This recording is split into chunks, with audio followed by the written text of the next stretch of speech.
안녕하세요. 365 바로경매입니다. 금일 여러분들께 제가 설명드리고자 하는 물건은 강남 청담동에 있는 근영아파트입니다. 31평형, 전용 25.6평, 공인평형 아파트고요. 101동 17층 1708호 물건이거든요. 이 물건, 여러분들께서 핵심적으로 봐야 될 사항이, 크게는 두 가지입니다. 강제집행 정지 신청에 대한 부분. 그리고 두 번째, 누가 이득을 보고 누가 손해를 보느냐. 그런 부분에 대해서 조금 생각을 해보기에 아주 좋은 케이스의 물건 같아서 여러분들께 지금 영상을 만듭니다. 이 사건은 보시다시피 2023년도 4944 2023년도 사건이에요. 1차 경매 개시 기일이 2024년 3월 6일날 시작됐어요. 경매 개시 기입 등기가 2023년 10월 10일날 기입 등기 됐거든요. 요즘 제가 이렇게 부쩍 느끼지만 서울중앙지법 사건은 사건 진행 속도가 사실 상당히 좀 빠릅니다. 짧게는 5개월 만에 개시 결정 5개월 만에 1차 기일이 잡히고 막 그래요. 타 법원에 비해서 중앙법원에 워낙에 좀 많은 경매가 있고 하지만 일 처리 속도를 보면 상당히 빨라요. 이 물건도 어떠하든 2023년도 10월 12일 날 기입 등기가 되고 난 이후에 불과 6개월 만에 1차 기일이 잡혀가지고 한번 유찰되고 최초 감정가 30억 3천만 원에서 한번 유찰되고 2024년 4월 17일 날 최저가 24억 2,400에서 낙찰이 되었었습니다. 5명이 입찰하셨고요. 최고가 낙찰 받으신 분이 31억 1,400 차순위 신고됐어요. 금액 차이는 사실 많이 났습니다. 많이 났는데 이 불허가가 왜 났을까? 여러분 이 부분 궁금해 해야죠. 그냥 절차적인 하자를 따져가지고 절차적인 하자가 크게 사실 그렇게 있는 건 아니거든요. 근데 절차적인 하자 부분을 따져가지고 낙찰자 분께서 차순위하고의 차이가 너무 많이 나니까 법원에 그런 부분을 어떠한 내용을 찾아서 불허가 신청을 했는 건지 아니면 다른 이유가 뭘까에 대한 부분을 궁금해 해야 됩니다. 경매를 제대로 정말 깊이 있게 공부 제대로 하고 하려고 그러면 시세 파악하고 이런 것도 중요하지만요. 사실 이러한 법적 권리 분석은 아니고 이거는 어떻게 표현해야 될까요? 숨어있는 내재적인 권리 분석이라고 하는 게 맞겠죠. 이런 부분을 잘 파악하고 하셔야 여러분들 경매 혼자서 입찰을 하고 그렇게 물건에 대한 정확한 판단을 하는 데 있어서 자신감이 생길 수 있는 부분이 돼요. 그래서 제가 이 내용을 좀 봤어요. 지켜보니까 이유를 찾았습니다. 낙찰이 이만큼 높게 되어가지고 그 부분도 아니고요. 여기에 있어서 왜 이렇게 됐는가를 제가 보니까요. 이런 거를 볼 때는 여러분 뭘 봐야 되냐면 문건 송달력을 봐야 돼요. 문건 송달력을 보니까 4월 20일 4월 며칠 며칠이었나요? 그때 낙찰이 됐죠. 그리고 낙찰이 되고 난 뒤에 일주일 이내에요. 법원에서 매각 허가 결정을 합니다. 이 낙찰이 온전하게 진행이 되었더라 허가 결정 일주일이나 시간을 주거든요. 그 안에 이해관계인은 어떠한 이의제기를 할 수가 있습니다. 이의제기를 할 수가 있어요. 그걸 보니까 매각이 되고 난 이후에 4월 23일 날 이해관계인 소송대리인 법무부에서 강제집행 정지 신청을 제출을 했어요. 여기서 이해관계인은 제가 나름대로 파악을 해보니까 채무자이자 소유주입니다. 채무자이자 소유주가 강제집행 정지 신청을 제출했습니다.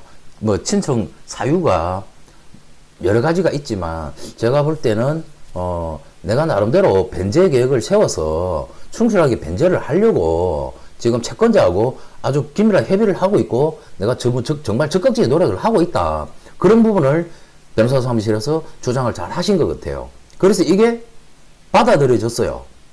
받아들여져가지고 강제집행이 정지가 되어버리니까 이 사건이 불허가 결정이 떨어진 겁니다. 이해되셨죠? 그러면서 이 사건이 불허가가 떨어진 거예요. 그러면서 1년이라는 시간이 지나도록 어떠한 변경사항이 없지 않습니까? 그러다 보니 법원에서도 더 이상은 해줄 수가 없다. 더 이상은 지체를 해줄 수가 없다. 그러하니 다시 재진행을 시킨 거거든요.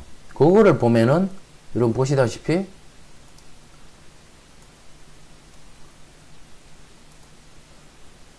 (2024년 4월 17일 날) 그러니까 22일 날 23일 날 불허가 신청서를 내가 접수해가지고 진행 완료가 되었으니까, 그러고 난 뒤에 근 1년 뒤에 다시 기일이 잡힌 거예요. 갱미 속개 신청을 채권자가 다시 법원에다 제출한 거거든요. 그래서 다시 갱미가 진행되는데, 이 사이에 1년이라는 시간이 지났습니다. 여기서의 수혜자는 누굴까요? 제가 볼 땐 둘 다 피해자일 수도 있으면서 둘 다 뭐 이득을 본 케이스라고도 볼 수 있습니다. 이 물건에 있어서는요. 가장 큰 피해자는, 여기서 가장 큰 피해자는 임차권 등기 명령을 하고 태거를 한 임차인이 가장 큰 피해자입니다. 이 임차인분께서 가장 큰 피해자가 되어버리셨어요. 19층 중에 17층 물건이고요. 지금 저기 보면은 임차인 점유 부분이 있습니다. 6억 7천에 두 분이서 임차인께서 점유하고 계시다가 보증금 반환이 되지 않으니까 이분께서 임차권 등기 명령을 해놓고 그리고 태거를 하신 것 같아요. 전입 확정일자 그리고 2차 정액 금액까지도 1순위 건저당 건자보다 빠른 순입니다. 그래서 대항력이 있습니다. 그래서 이분은 배당기일 내에 배당 요구를 했기 때문에 낙찰자 입장에서는 선순위 임차인이라도 임차권 등기 명령을 해놓고 자기의 권리를 확보해 놓고 배당 요구를 했기 때문에 이 보증금에 대한 부분은 낙찰 잔금에서 배당을 받아갑니다. 그래서 낙찰자는 명도에 대한 부분은 사실 크게 걱정할 부분은 없어요. 배당을 받고 더 이상의 연장 없이 이미 퇴거한 것 같고요. 물론 그걸 이제 현황 조사를 해보면 더 잘 알겠죠. 그리고 이분은 나가신 것 같고 자기의 보증금은 낙찰 잔금에서 돌려받겠다. 기간이 1년 이상이 더 지체가 되어버리는 바람에 가장 피해를 본 사람은 여기 임차인분이십니다. 이분만 참 너무 낙각이 되고, 근데 자기 보증금 전액은 다 배당은 받습니다. 이 물건 자체에 대한 가격 자체는 충분히 있기 때문에 지금 여러분 여기 보시면은 총 채무 금액이 27억 7천 정도입니다. 27억 7천. 1차 때 차순위 신고 금액이 2024년도 27억이 좀 넘었고 1순위가 31억에 낙찰이 됐지 않습니까? 그래서 이번 기일에도 큰 이변이 없는 이상 아마 뭐 요즘 또 토지거래 허가구역이 해제되면서 아주 좀 핫한 지역이니까 저번 1차 때 낙찰되었던 그 금액 비슷한 가격선에서 낙찰이 되지 않을까라고 그렇게 조심스럽게 예상을 해봅니다. 그래서 이 사건에 있어서의 경매 자체 절차에 대한 정지 신청이 들어오면서 가장 피해를 본 사람은 임차인이다. 그 부분을 잘 생각하시고 권리 분석하시는데 도움이 되면 돼요. 제가 변호사 사무실에서 경매만 지금 15년 이상, 부동산만 20년 이상을 하고 있는 변호사 사무실 사무장이거든요. 그래서 저는 사실 이런 물건들을 보면서 여러분들한테 진짜 아무 조건 없이 제가 나름대로 실무에서 경험하고 겪었던 것들, 그런 내용들에 대해서 여러분들한테 영상 제작해서 하나라도 조금 더 명확하게 파악하시라고, 저는 물건에 대한 부분을 쉽게 그리고 정확하게 제 나름대로 여러분들한테 제 유튜브를 통해서 알려드리려고 하는 거니까 구독, 좋아요, 알림 해놓으시면요, 아마 여러분들 경매 공부하고 본인들이 직접 응찰을 하시더라도 뭐 시간 여유가 있는 분들 응찰 하시더라고요. 직접 하시고, 정말 뭐 입찰 대리라든지 뭐 맹도를 이렇게 변호사 사무실에 맡기시는 분들은 정말 바쁘신 분들은요 이거 쫓아다닐 시간 없거든요. 그래서 응당 대가를 지불하고 입찰 의뢰를 맡기시고 하거든요.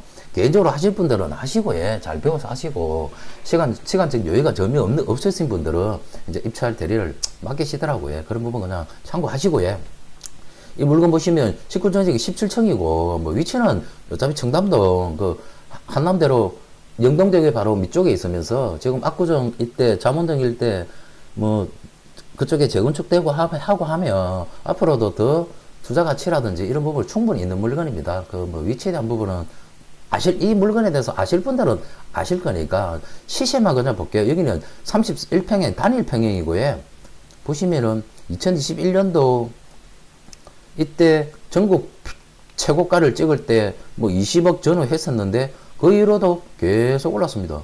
주변이 계속 재건축 때문에 이슈가 불고 그러다가 최근에 뭐 2024년대로 30억을 넘었었죠. 쭉 넘었었다가 지금은 조금 주춤한 상황이 같지만 또 그쪽 일대 토지거래 허가위기 해제가 되면서 이 물건에 대한 아마 시세는 지금의 실거래 가격이 25, 6억, 그러니까 2024년 12월 달에 25, 2025년도 1월 15일 날 26억, 이 실거래 가격을 있지만 아마 기준 가격으로 삼으시되 제가 볼 때는 아마 좀 적지 않은 금액으로 충분히 낙찰이 될 거다라고 그렇게 판단이 됩니다, 여러분.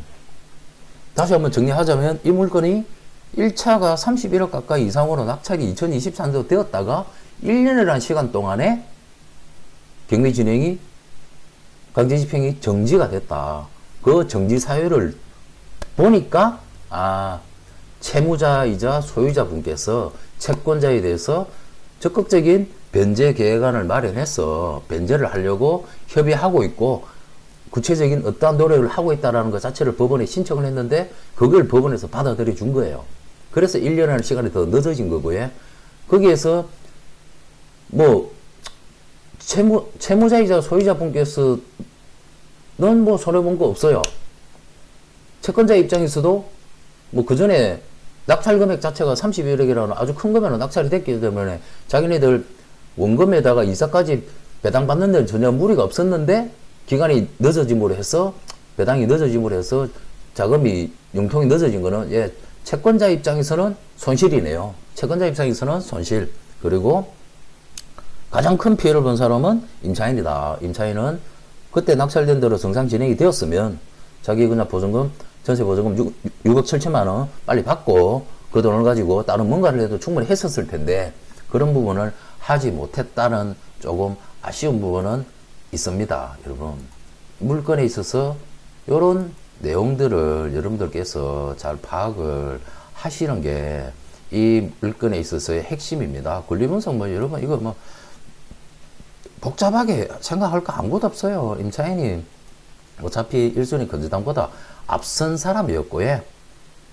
그래서 최우선 배당 요구도 했고 자기 돈 다 받아 나가는 케이스라서 명도에 대한 부분은 크게 걱정할 거 없고 이거는 강제집행 정지에 대한 부분에 있어서 내가 낙찰을 마냥 받았다 해서 마냥 좋아할 게 아니고 허가 결정이 나기 전에 언제든지 강제집행 정지 신청이 들어올 수도 있다. 그런 부분도 경매 실무를 하시면서 여러분들께서 잘 참고를 하셨으면 하는 바람에 영상을 제작하게 되었습니다. 자, 오늘 이 청담동 근영 아파트 물건은 여기까지 하겠습니다. 감사합니다.